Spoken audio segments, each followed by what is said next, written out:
Bueno, hoy vamos a ver los músculos de la columna.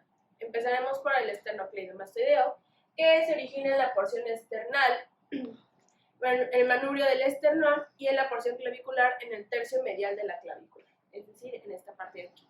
Y se inserta en la apófisis mastoides del hueso temporal y la mitad lateral de la línea de la nuca superior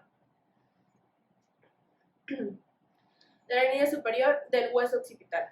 Su acción es actuar bilateralmente junto con la flexión de la porción cervical de la columna vertebral, extiende la cabeza de la articulación atlanto-occipital y actúa en forma aislada. También que ésta hace la flexión de la cabeza y el cuello en sentido lateral hacia el mismo lado y rota la cabeza hacia el lado opuesto al del músculo, que se contrae. Rotan, flexionan lateralmente la cabeza hacia el lado opuesto del músculo, que se contrae y las fibras posteriores del músculo pueden ayudar a extender la cabeza. Continuamos con el escaleno anterior, que este se va de la apófisis transversa de C3 a C6 y se inserta en la primera costilla, como que es el azul. Este actúa junto con los músculos escaleno anterior derecho e izquierdo y escaleno medio. Eleva las costillas, las primeras costillas durante la inspiración profunda e inclina el cuello. Luego tenemos el escaleno medio, que es el amarillo, que este va de la apófisis transversa de C2 a C7 y se inserta en la primera costilla, y este hace la misma acción que el escaleno anterior. Continuamos con el escaleno posterior, que es este verde, y que se origina en la apófisis transversa de C4 a C6 y se inserta en la segunda costilla. Este actúa junto con el escaleno posterior derecho-izquierdo y elevan las segundas costillas durante la inspiración forzada. Luego tenemos el homoyoideo, que es este de aquí, que se origina en el borde superior de la escápula y ligamento transverso superior y se inserta en el hueso yoides. Seguimos con el serrato superoposterior, que es este verde menta, y va de la apófisis espinosa de C6 a T7 y se inserta en la cara posterolateral de la 2 a la cuarta costilla. Este lo que hace es elevar las costillas en una forma de inspirador. Seguimos con el trapecio superior, que este va desde la espina del occipital y se dirige a la apófisis espinosa de C7 y se inserta en la parte lateral de la clavícula, acromion y espina de la escápula. Este lo que hace es elevar la escápula. Luego continuamos con el elevador de la escápula, que es este morado, que este va de la apófisis transversa de C1 a C4 y se inserta en el borde vertebral superior de la escápula, por debajo de la espina. Este lo que hace es elevar la escápula y rotación de la fosa glenoidea. Continuamos con el romboides mayor, que este va desde la apófisis espinosa de T2 a T5 y se inserta en el borde vertebral de la escápula por debajo de la espina. Esto lo que hace es elevar y abduce la escápula, la rota hacia abajo y estabiliza la escápula. Luego tenemos el romboides menor, que va de C7 a T1 y se inserta en el borde vertebral de la escápula por encima de la espina.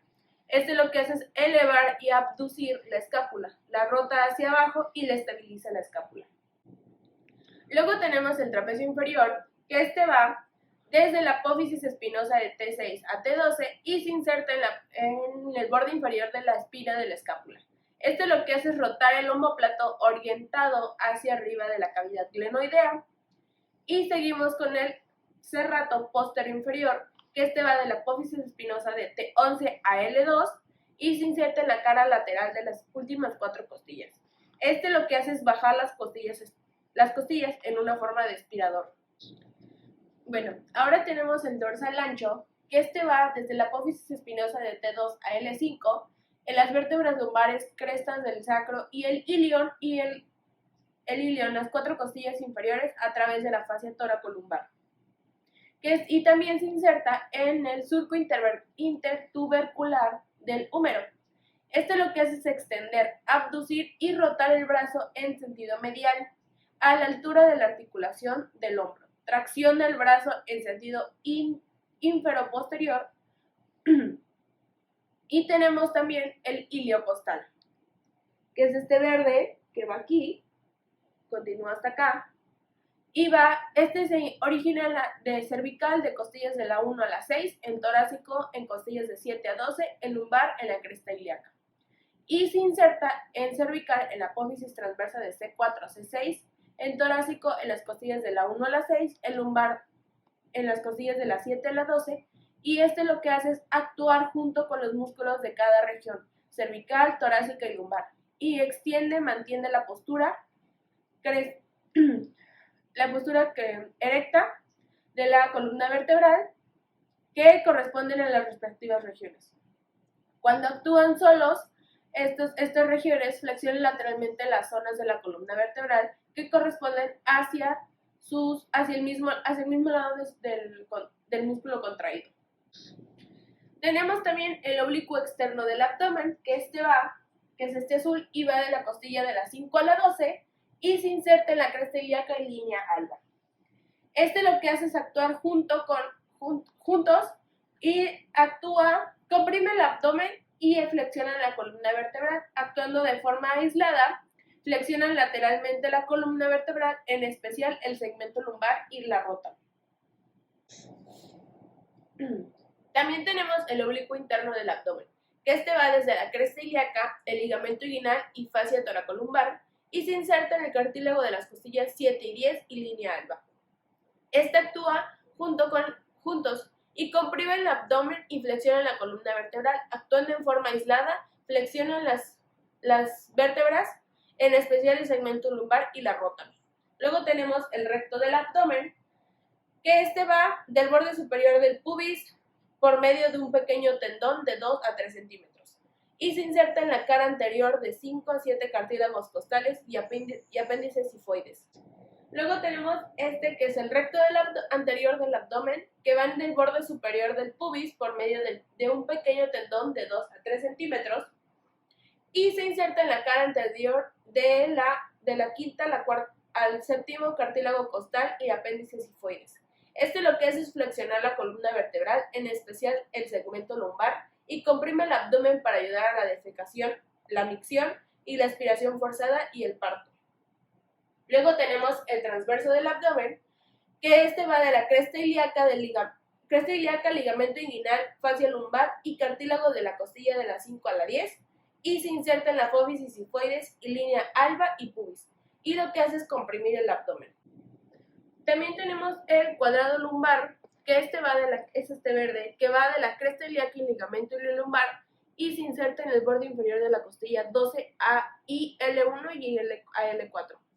Lo que hace es traccionar en sentido inferior las duodécimas costillas durante la aspiración forzada. Fijan las duodécimas costillas para impedir la elevación durante la inspiración forzada y ayudan a extender el segmento lumbar de la columna vertebral. Actuando en forma aislada, flexionan lateralmente la columna vertebral, en especial el segmento lumbar. Tenemos también el psoas mayor, que va de la apófisis transversa y cuerpos de las vértebras lumbares y se inserta con el ilíaco en el trocánter menor del fémur. Lo que hace es, junto con el músculo psoas e ilíaco, actúan juntos y flexionan los músculos de la articulación de la cadera. Rotan lateralmente el músculo y flexionan el tronco sobre la cadera, como al pasar del cúbito a la posición sedente. El psoas menor, que es va del lado del disco de T2 a L más L1 y entre el cuarto disco, y se inserta en la línea pectínea y eminencia iliopectínea. Lo que hace es flexionar el tronco débil. Tenemos el complexo menor, que es azul, que van en los tubérculos posteriores de la apófisis transversa de las últimas 5 vértebras cervicales y en las 2 primeras vértebras dorsales, y se inserta en la apófisis mastoide del hueso temporal. Lo que hace, de forma unilateral, rotan la cabeza hacia el mismo lado e inclinan hacia el mismo lado. De forma bilateral, hacen extensión y hiperextensión de la cabeza. Tenemos el dorsal largo, que va de la parte medial de la fascia lumbrosacra en la cresta del sacro y en los ligamentos sacroiliacos dorsales, y se inserta en la apófisis transversa de las primeras 5 dorsales y apófisis transversa de las 5 últimas cervicales. Lo que hace de forma unilateral indica y rota hacia el mismo lado y de forma bilateral extensión e hiperextensión de la columna. Luego tenemos el espinoso de la cabeza, que a menudo es ausente o muy pequeño y se origina junto con el semiespinoso de la cabeza y se inserta en el hueso occipital. Y lo que hace es actuar junto con los músculos de cada región cervical, torácica y lumbar y extiende las zonas de la columna vertebral que corresponden a sus áreas respectivas y extiende la cabeza. Luego tenemos el espinoso del cuello, que va del ligamento nucal a la apófisis espinosa del C7 y se inserta en la apófisis espinosa del axis. Tiene la misma acción que el espinoso de la cabeza. Tenemos el espinoso del torso, que va de la apófisis espinosa del T10 a T12 y se inserta en la apófisis espinosa de las vértebras torácicas superiores. Y también actúa de la misma manera que los dos anteriores. Tenemos el semiespinoso del cuello, que es que va de la apófisis transversa de T1 a T5 y se inserta en la apófisis espinosa de C1 a C5. Y actúa junto a ambos músculos del cuello semiespinosos del cuello y ambos semiespinosos torácicos. Extienden la columna vertebral de sus regiones respectivas y actuando solos rotan la cabeza hacia el lado opuesto del mismo músculo contraído. Y luego tenemos el semiespinoso del dorso, que va de la apófisis transversa de T6 a T10 y se inserta en la apófisis espinosa de C6 a T4. Actuando juntos en ambos músculos semiespinosos del cuello y ambos semiespinosos torácicos extienden la columna vertebral de sus regiones respectivas. Actuando solos, rota la cabeza hacia el mismo lado opuesto del músculo contraído. Tenemos el esplenio de la cabeza, que va del ligamento nucal y apófisis espinosa de C7 a T4 al hueso occipital y apófisis mastoides del hueso temporal. Lo que hace es extender la cabeza y la columna vertebral, actuando también que flexiona lateralmente y rota la cabeza hacia el mismo lado del músculo contraído.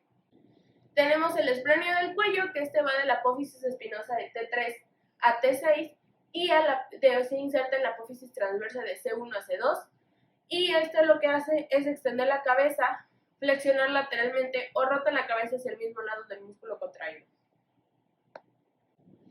Luego tenemos los intertransversos, que van de la apófisis transversa de todas las vértebras y se insertan en la apófisis transversa de la vértebra superior a la del origen. Lo que hace es actuar juntos. Extienden debilitadamente la columna vertebral. Actuando solos, flexionan lateralmente y débilmente la columna vertebral y la estabilizan durante los movimientos. Luego tenemos los interespinales, que estos se originan en la superficie superior de todas las apófisis espinosas y se insertan en la superficie inferior de la apófisis espinosa a la vértebra superior a la del origen y actúan extendiendo débilmente la columna vertebral y actuando solos estabilizan la columna vertebral durante el movimiento. Luego tenemos los multífidos, que va del sacro-ilion, apófisis transversa de vértebras lumbares torácicas y de C4 a C7. Se inserta en las apófisis espinosas de una vértebra superior y lo que hace es extender la columna vertebral. Actuando solos, flexionan débilmente en sentido lateral la columna vertebral y rotan débilmente la columna vertebral hacia el lado opuesto al del músculo contraído. Tenemos los rotadores largos y cortos, y va de la apófisis transversa de las vértebras dorsales o en sus representantes en otros niveles, menos en el atlas o axis. Sus fibras se dirigen en dirección craneal y medial. Y los cortos se insertan en la apófisis espinosa de la vértebra suprayacente y los largos en la apófisis espinosa de la vértebra suprayacente alejada al lugar. Lo que hacen de forma unilateral, rotan hacia el mismo lado contrario, y en la forma bilateral rectifican de la sifosis dorsal, hiperextensión de la columna vertebral.